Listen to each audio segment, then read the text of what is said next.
বিদেশে কর্মসংস্থানের জন্য শুরু থেকেই বাংলাদেশি কর্মীদের শীর্ষ গন্তব্য সৌদি আরব। এখন পর্যন্ত দেশের মোট রপ্তানি শ্রমশক্তির 34% গেছেন মধ্যপ্রাচ্যের এই দেশে। চলতি বছরের প্রথম 5 মাসে মোট 4,20,000 কর্মীর মধ্যে 3 লাখই গেছেন সৌদি আরবে। কিন্তু এ বাজার এখন সংকুচিত হচ্ছে। জুনে সৌদি সরকার ভিসা বন্ধ রেখেছে, আর জুলাইয়ে নতুন ঘোষণা আসার সম্ভাবনা রয়েছে। বাংলাদেশিদের দ্বিতীয় বৃহত্তম শ্রমবাজার সংযুক্ত আরব আমিরাত বন্ধ। ওমান ও মালয়েশিয়াতেও শ্রমিক পাঠানো বন্ধ রয়েছে। অন্যদিকে সম্ভাবনাময় বাজার জাপান ও দক্ষিণ কোরিয়ায় চাহিদা অনুযায়ী কর্মী পাঠানো যাচ্ছে না। ইউরোপের বাজারও ব্যবহার করা যাচ্ছে না কাঙ্ক্ষিত হারে। ফলে একক বা নির্দিষ্ট কয়েকটি বাজারে নির্ভরতার কারণে প্রবাসী কর্মসংস্থান হুমকিতে পড়েছে।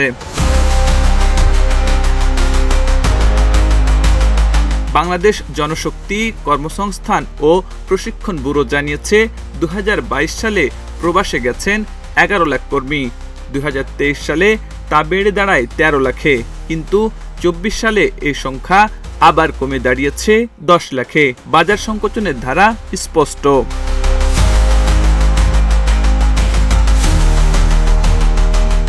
নারী কর্মীদের সংখ্যাও ক্রমাগত বাড়ছে। 2022 সালে যেখানে বিদেশে নারী কর্মী গিয়েছিলেন 1,05,000, 2023 সালে তা কমে দাঁড়িয়েছে 76,000-এ এবং 2024 সালে দাঁড়িয়েছে 61,000-এ। চলতি বছরের প্রথম 5 মাসে গেছেন মাত্র 24,617 জন, যার মধ্যে 72% সৌদি আরবে।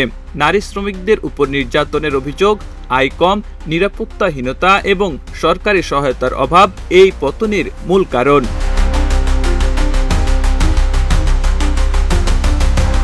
অভিযোগ রয়েছে সৌদি আরবের অধিকাংশ কর্মী দালালের মাধ্যমে ভুয়া নিয়োগপত্র নিয়ে যান।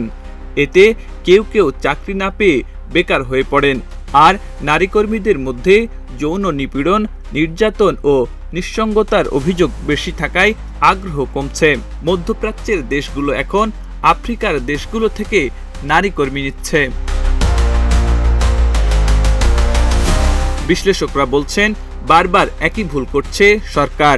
একটি বাজারের উপর অতিরিক্ত নির্ভরতা এবং বিকল্প বাজার না খোলা।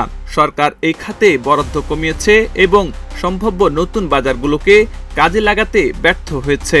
প্রয়োজন এখন বিকল্প শ্রমবাজার চালু করা, ব্যবস্থাপনা স্বচ্ছ করা এবং নারী কর্মীদের সুরক্ষা ও মর্যাদা নিশ্চিত করা। এখন দেখার বিষয়, বিদেশি কর্মসংস্থান কেবল সৌদির দয়ার উপর নির্ভর করে থাকবে, নাকি বাংলাদেশ নিজের অবস্থান পুনর্গঠনে সাহসী উদ্যোগ নেবে, এমন প্রশ্ন সংশ্লিষ্টদের। আব্দুল হাকিম, প্রজন্ম 24।